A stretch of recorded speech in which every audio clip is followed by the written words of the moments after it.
आज हम लोग 11th क्लास 7th लेक्चर पर विचार करने जा रहे हैं। एवोगाड्रोस हाइपोथेसिस, बर्जेलियस हाइपोथेसिस होता है और एक एवोगाड्रोस हाइपोथेसिस होता है। हम जरा उन दोनों को हमें समझ लें क्या चीज होता है।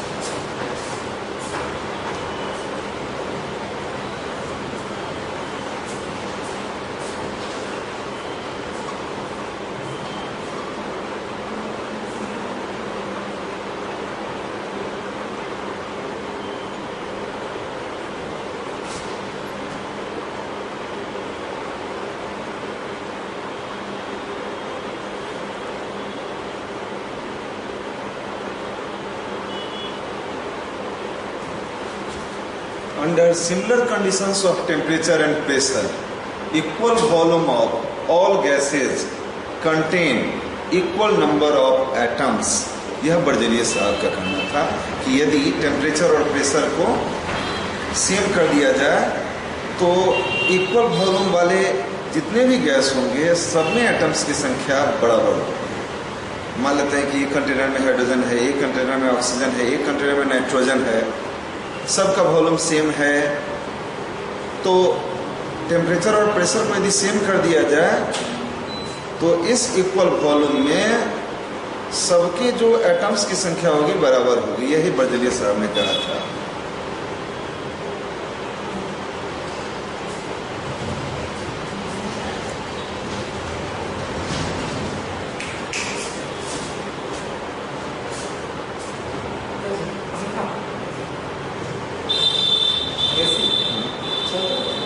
और बढ़ाइए उसको।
तो हाइड्रोजन का 2 वॉल्यूम, ऑक्सीजन का 1 वॉल्यूम जब रिएक्शन करता है तो 2 वॉल्यूम वाटर बनाता है। ठीक है, तो equal volume of all gases contain equal number of atoms, यह बर्जेलियस साहब ने कहा था। तो एक वॉल्यूम यदि n एटम हो तो 2 वॉल्यूम में 2n एटम हो जाएगा, तो 2 वॉल्यूम वाटर में भी 2n एटम्स हो जाएंगे। सबको 2n से डिवाइड कीजिए।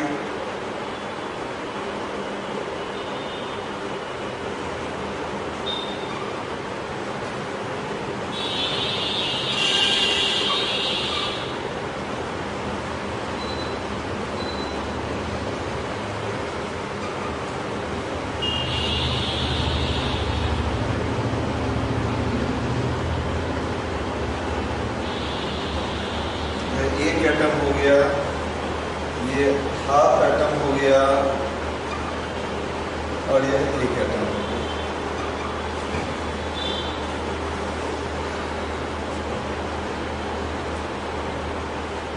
At that time,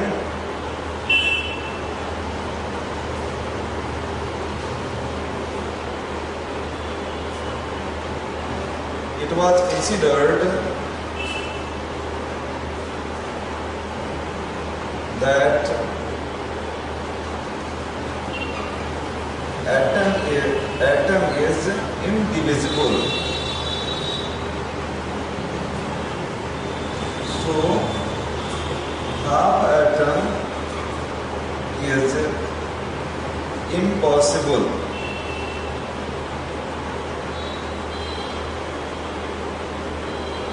Thus,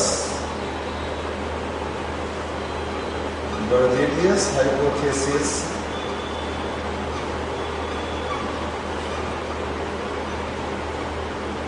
was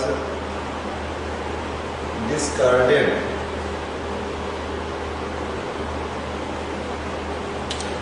फिर से जरा इसे समझ लीजिए कि under similar conditions of temperature and pressure equal volume of all gases contain equal number of atoms. यह बात कही थी बर्जेलियस ने। हाइड्रोजन और ऑक्सीजन को मिला करके देखा गया कि क्या बन रहा है, तो वाटर वेपर बन रहा है। अच्छी बात है। तो वाटर वेपर जो बन रहा है, तो देखा गया क्या कि हाइड्रोजन का 2 वॉल्यूम, ऑक्सीजन का 1 वॉल्यूम मिला करके बनाया 2 वॉल्यूम वाटर का। तो यदि हम कंडीशन सेम ले लेते हैं तो इसमें 2n एटम्स होंगे, ऑक्सीजन का n एटम होगा, वाटर का 2n एटम्स होंगे। देखिए समझिए बात को। सिमिलर कंडीशन एट एसटीपी हम सब ले लेते हैं, स्टैंडर्ड टेम्परेचर प्रेशर ले लेते हैं। ऑक्सीजन का equal volume of all gases contain equal number of atoms. तो ऑक्सीजन का 1 वॉल्यूम है, उसमें n एटम होगा, तो हाइड्रोजन का 2 वॉल्यूम होगा, उसमें 2n एटम्स हो जाएंगे। वाटर के 2 वॉल्यूम है, तो उसमें 2n एटम्स हो जाएंगे। अब सबको एक करने के लिए क्या करें, 2n से डिवाइड कर दिया, तो देख लीजिए क्या हो रहा है। या 1 एटम मिला, लेकिन यह तो हाफ एटम मिल गया, या फिर 1 एटम हुआ। तो हाफ एटम चूंकि उस समय डाल्टन साहब ने कहा था कि एटम इज इनडिविजिबल, एटम को काटा नहीं जा सकता है, एटम को तोड़ा नहीं जा सकता है। तो बिना तोड़े हुए हाफ कहां से आएगा। बस इसी बात पर बर्जेलियस साहब का रूल हाइपोथेसिस जो था वो फेल हो गया। अब कुछ देर के बाद एवोगाड्रो साहब आए। तो देखिए एवोगाड्रो हाइपोथेसिस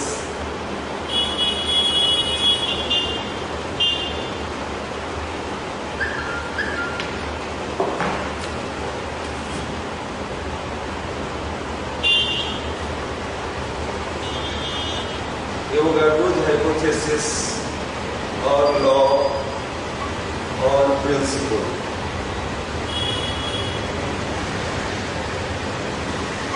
इनका स्टेटमेंट है क्या कि बस कुछ नहीं, बर्जेलियस ने थोड़ा सा चेंज कर दिया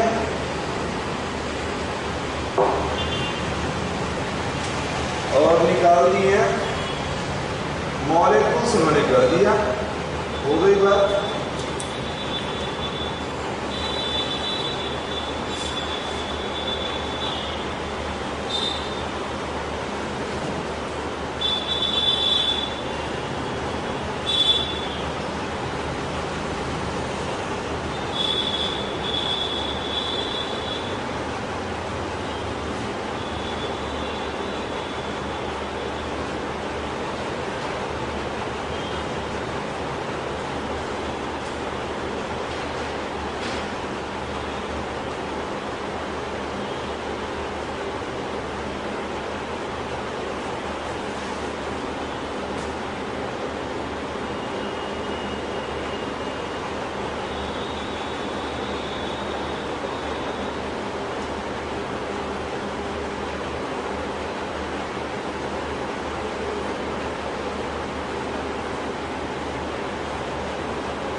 Ducrose hypothesis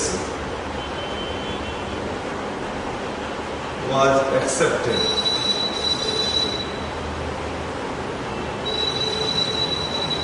तो ये चीज है।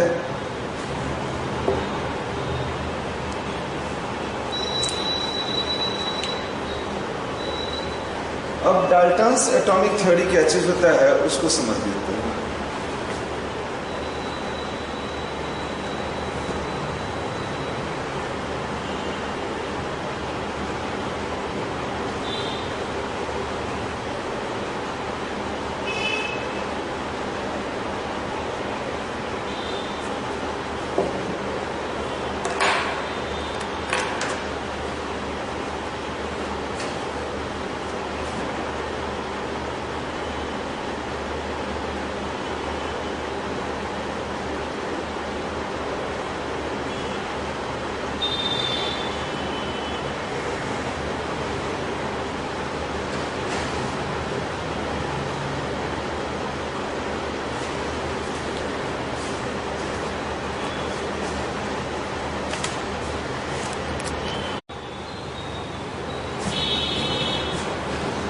डाल्टन्स एटॉमिक थ्योरी, इसके कुछ पोस्टुलेट्स हैं। पोस्टुलेट क्या क्या हैं वो सुन लीजिए।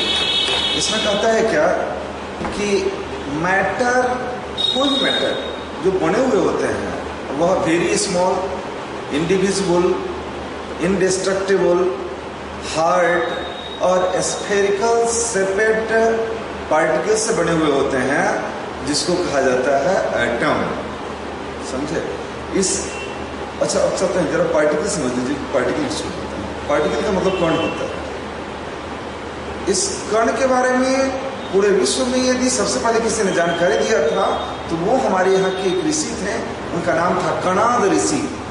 कणाद ऋषि, चूंकि कण पर ही उनका खोज हो रहा था इसलिए उनका नाम ही पड़ा कणाद। तो कणाद ऋषि ने कण के बारे में खोजा। बाद में जस्ट जितना भी आप जानकारी देख रहे हैं सब आप ही के यहाँ के बुक्स से ली गई है जानकारी। अब ये बुक्स आज की नहीं है।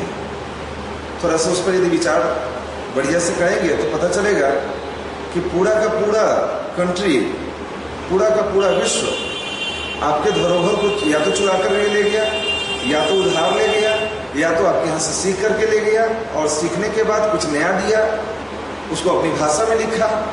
और तथाकथित यहाँ के जो होशियार आदमी थे वह उसी भाषा को सीख करके कहने लगे हम एक नया चीज़ दे रहे हैं। वो नया वाला है, कुछ चीज़ नहीं है, ये एटम उटम भी कुछ नया चीज़ नहीं है। वो बहुत पहले से हम लोगों के यहाँ चला आ रहा था। उसी चीज़ को ये यूरोपियन कंट्री वाले नए तरीके से लिखे, अब फिर हम लोग उसको सीख रहे हैं। चूँकि गुलाम तो हम लोग हजारों वर्षों से रहे हैं। वही बात है। एटम बना है ग्रीक वर्ड से, a plus tom. A means not, tom means cut, जिसको काटा नहीं जा सके वह एटम कहलाता है। ठीक है, तो देखते हैं क्या है इसका main postulates.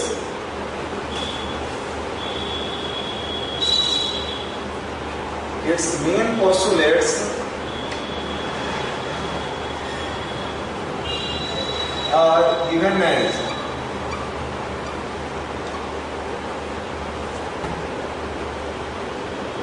number 1, matter consists of very small spherical hard and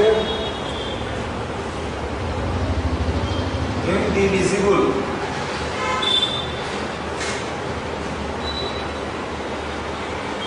particles which are called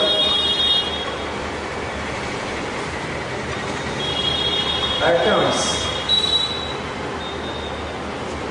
हो गया। दूसरा देखिए, मतलब क्या, ये एटम जो होते हैं वो बहुत ही छोटे होते हैं। स्फेरिकल होते हैं, हार्ड होते हैं, इंडिविजिबल पार्टिकल्स होते हैं जो कि कहलाते हैं एटम्स।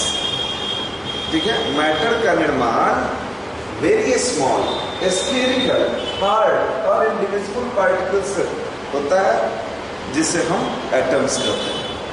अब एक एलिमेंट के जितने भी एटम्स होंगे वो हर मामले में एक दूसरे से समानता दिखलाएंगे। All atoms of an element are identical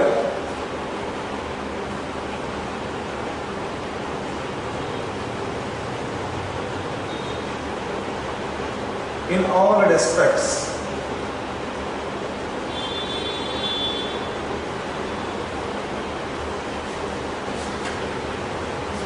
किसी एलिमेंट के जितने भी एटम्स है हर एक मामले में एक दूसरे से समानता प्रदर्शित करते हैं।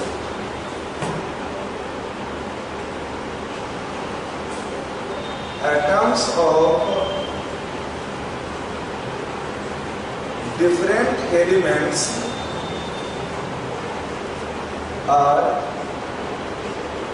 Different in all aspects.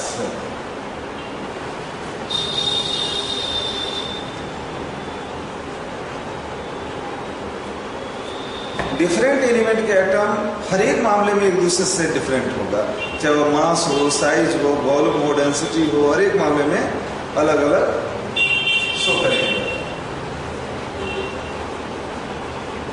Atoms combine to form A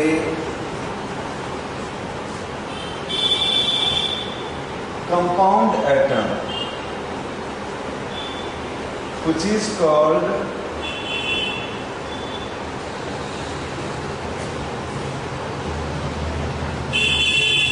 molecule nowadays। Fifth point, atoms combine होकर के उस समय उसको कंपाउंड एटम का नाम दिया गया था डाटा सर्विस में, वही आजकल मॉलिक्यूल कहलाता है।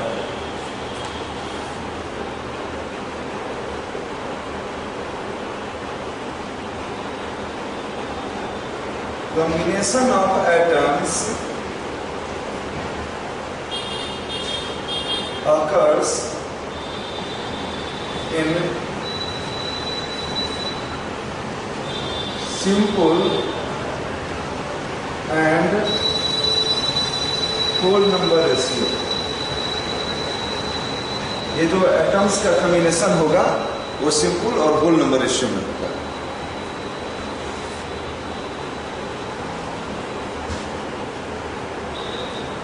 Atom is the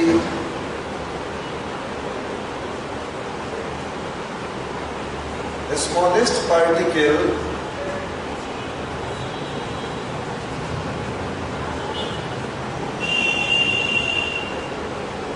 taking part in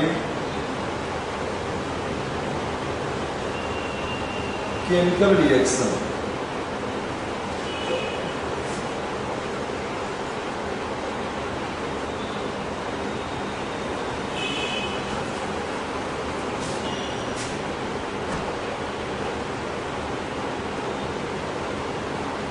chemical reaction में पार्टिसिपेट करने वाला जो सबसे छोटा पार्टिकल है वह कौन है? वह एटम है। और यह बात कल भी सही थी, आज भी सही है।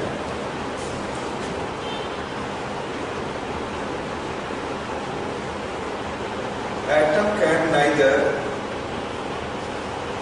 Be created nor be destroyed.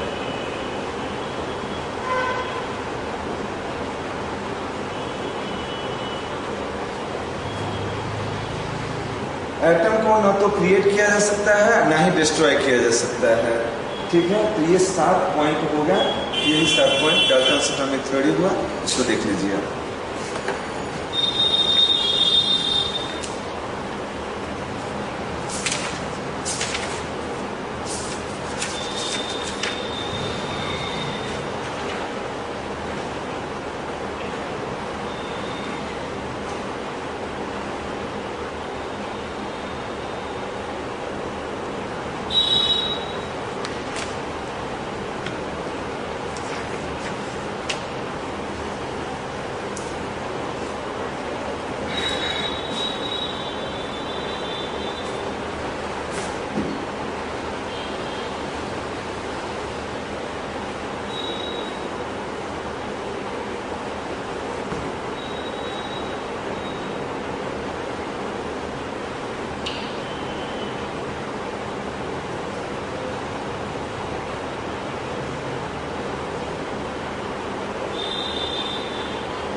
लोग पढ़ेंगे एवोगाड्रोस हाइपोथेसिस का एप्लीकेशंस।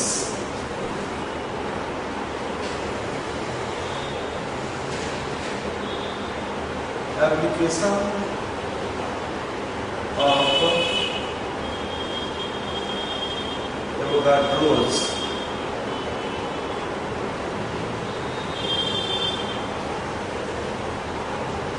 हाइपोथेसिस।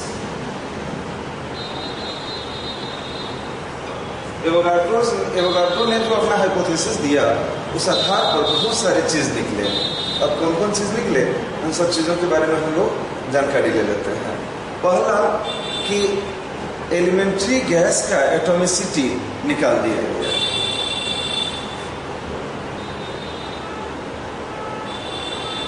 तो calculate the atomicity of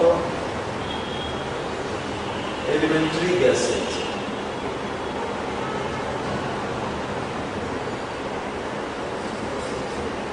Atomicity is the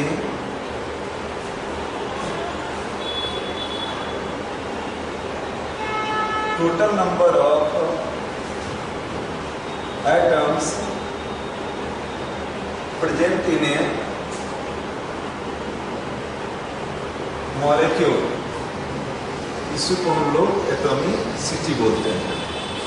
ठीक है।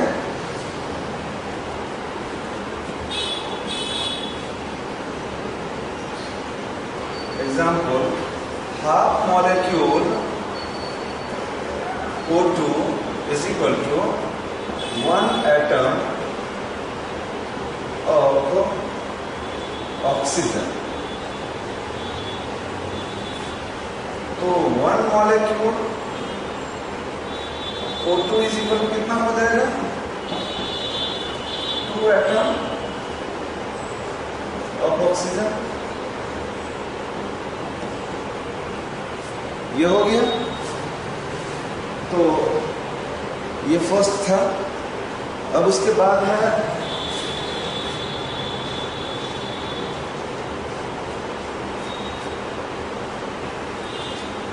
to derive the relationship between vapor density and molecular mass.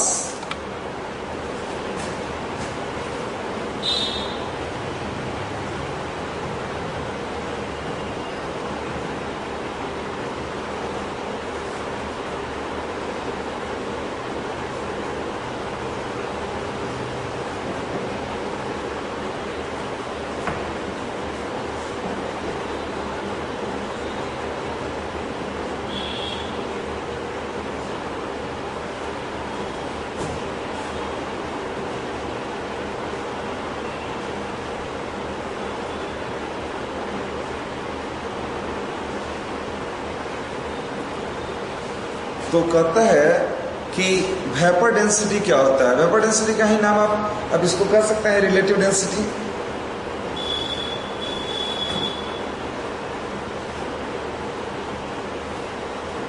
Vapour density of a gas is equal to density of gas by density of hydrogen। ठीक है। थोड़ा सा मुझे ऊपर का मिटाना पड़ेगा।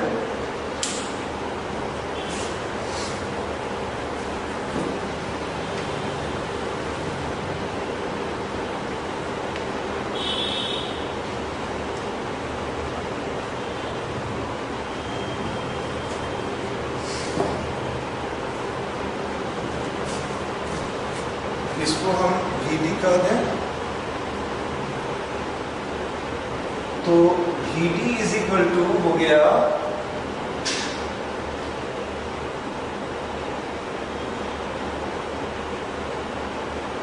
अच्छा, डेंसिटी इज इक्वल टू होता है मास बाई वॉल्यूम। तो density is equal to mass by volume होता है। तो यहां पर हम लिखेंगे, हमको लिखना हो जाएगा मास of a gas by volume of a gas by mass of hydrogen by volume of hydrogen। ठीक है।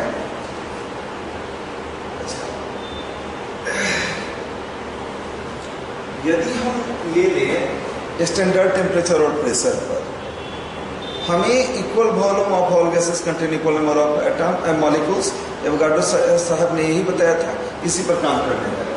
तो यह हम एट एसटीपी ले लें, इसको भी एट एसटीपी ले लें, एट एसटीपी इसको भी ले लें, एट एसटीपी इसको भी ले लें।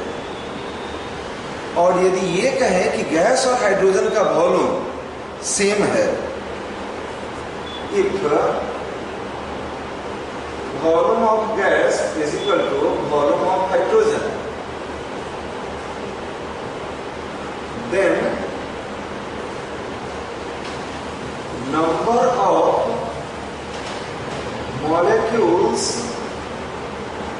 of gas is equal to number of molecules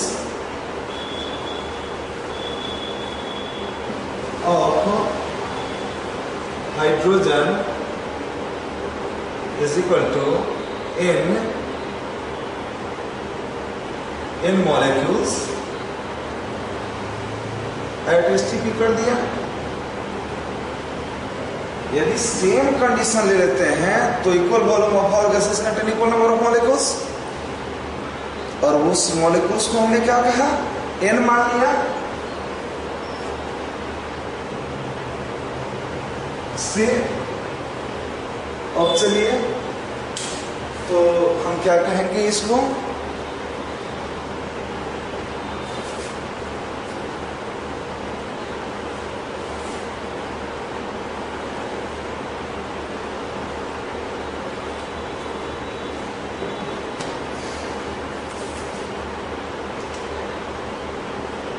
तो vapour density is equal to क्या कहेंगे, mass of n molecules of gas by mass of n molecules of hydrogen।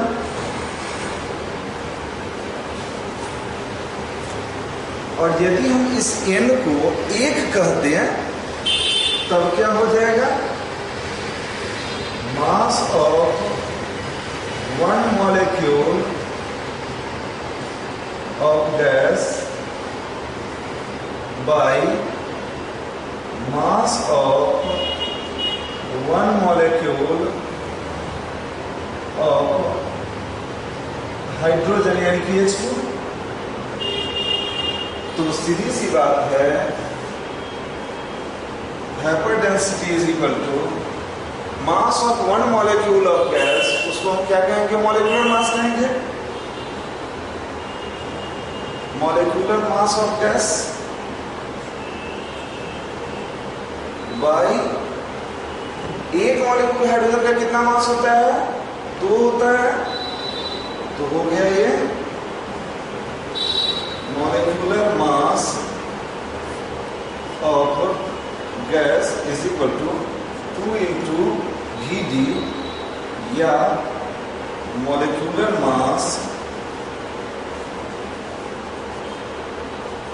is equal to 2 into vapor density।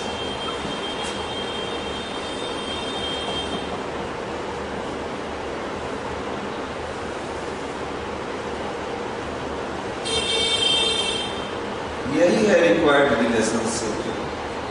It is the required relationship between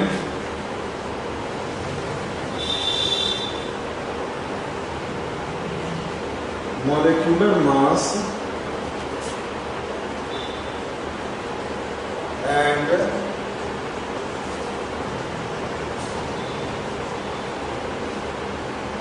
vapour density of gas. Clear हो गया? अब आपका फिर relation आएगा ग्राम molar होने, लेकिन इसको पहले देख लीजिए।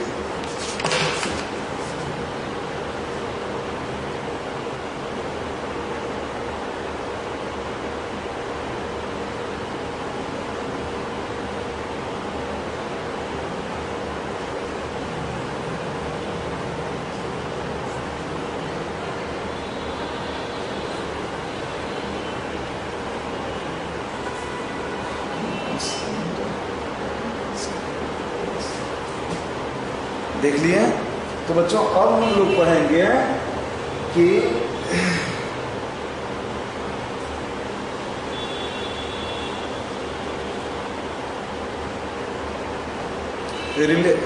Relationship between mass and volume of gas, ये हमें दिया गया था। तो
थर्ड पॉइंट हो जाएगा रिलेशनशिप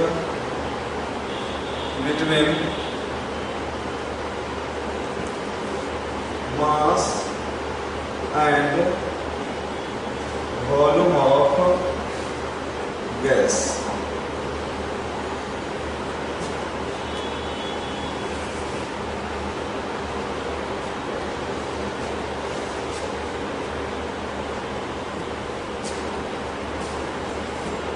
अभी हम लोग को मिला है कि molecular mass is equal to 2 into vapour density is equal to vapour density. यहाँ देख लीजिए क्या है, यही है वेपर डेंसिटी ना। तो 2 into mass of a gas at STP by volume of a gas at STP by mass of hydrogen at STP by volume of hydrogen at STP। अब देख लीजिए, यदि if volume of gas is equal to volume of hydrogen और इसको हम ले लेते हैं 1 लीटर, तब क्या कहेंगे हम?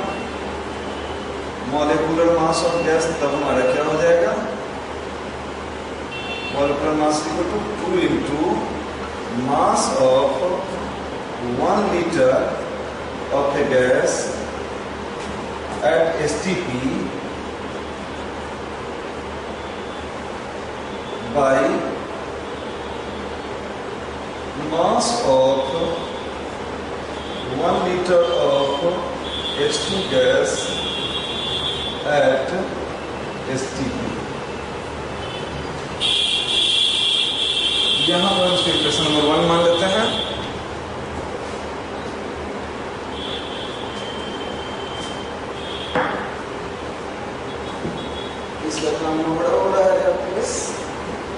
तो ऊपर ही लिखना होगा मास of 1 litre of hydrogen gas at STP होता है 0.089 ग्राम।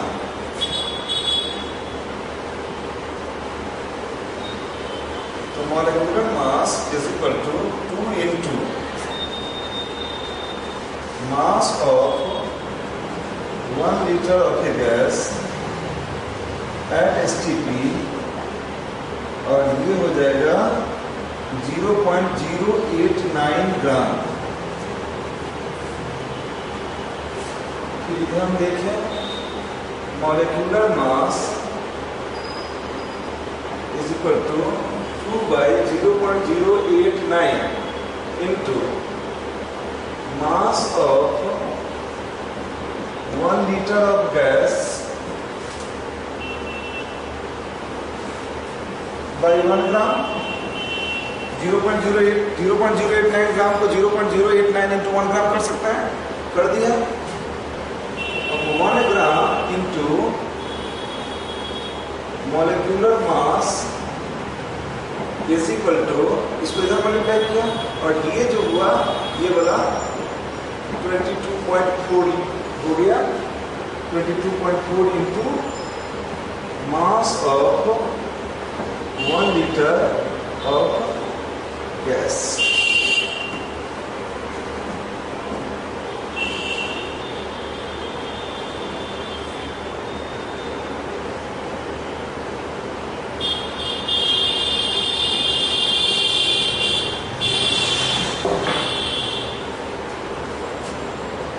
ये हो जाएगा ग्राम मोलेकुलर मास